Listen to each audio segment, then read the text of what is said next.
The 2025 Formula One season has come to an end, while this year was defined by three titans: world champion Lando Norris, his relentless teammate Oscar Piastri, and the comeback king Max Verstappen. As we shift focus to 2026, we find ourselves right back to where the drama began. With the man who once was Formula One itself, seven-time world champion Lewis Hamilton, his Ferrari dream debut, the most iconic, talked about transfer in modern F1 history, turned into an unfiltered disaster. A season of frustration, public differences with the team, and now a complete social media blackout heading into the off-season. And that's forcing the paddock, the fans, and even Ferrari loyalists to ask, is 2026 really going to be that final chapter of Lewis Hamilton in F1?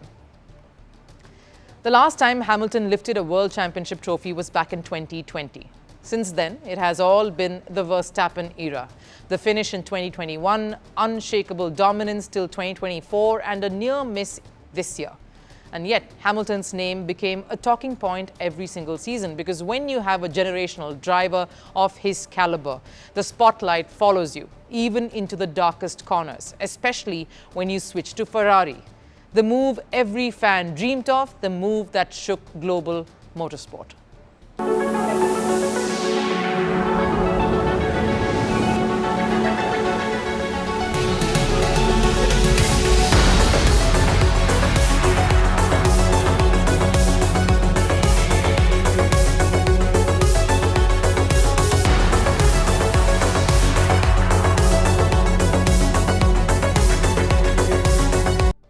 But that fairy tale ended the moment the visor came down, because reality hit harder than anyone expected.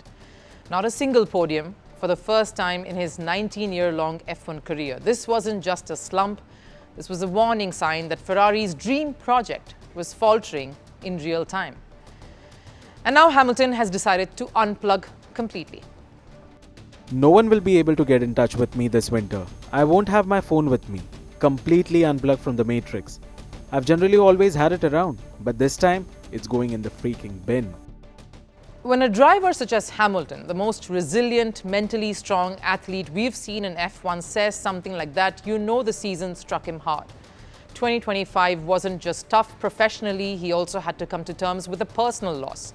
He lost Roscoe, his beloved dog, his constant presence in life and at paddocks worldwide.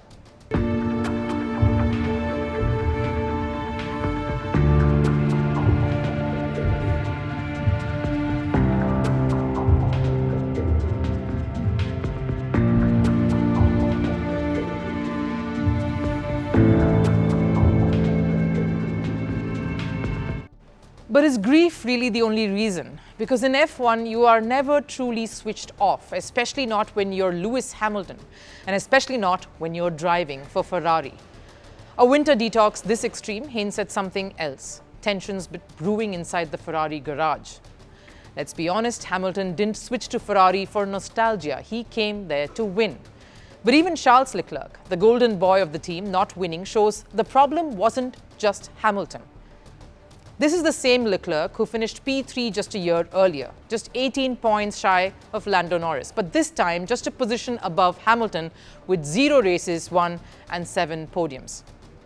2025 proved one thing: Ferrari didn't provide a championship-level car to either one of its stars, a reason why they were frustrated throughout the season. And when both drivers raised concerns, the management responded with something like this.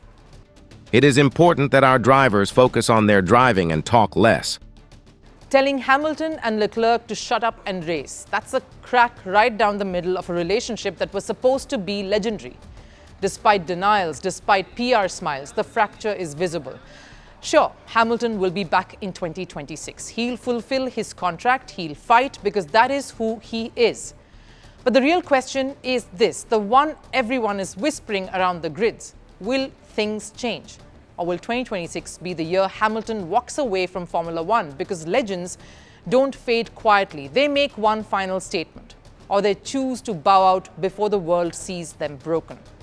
2026 might just be the season that defines Hamilton's legacy. One last push, one last fight, or the final curtain call of the most decorated driver in the history of the sport. Either way, the world will be watching, because when Lewis Hamilton writes a chapter, it's never just a story.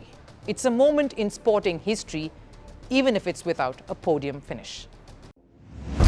I was born into revolution. I inherited power like a crown. What I delivered was isolation. I built a personality cult that touched every home. Millions suffered hunger under my rule, but no one dared to speak. I ruled from palaces. My people queued for rice. I called myself the dear leader. History calls me something else, the dictator. Who am I?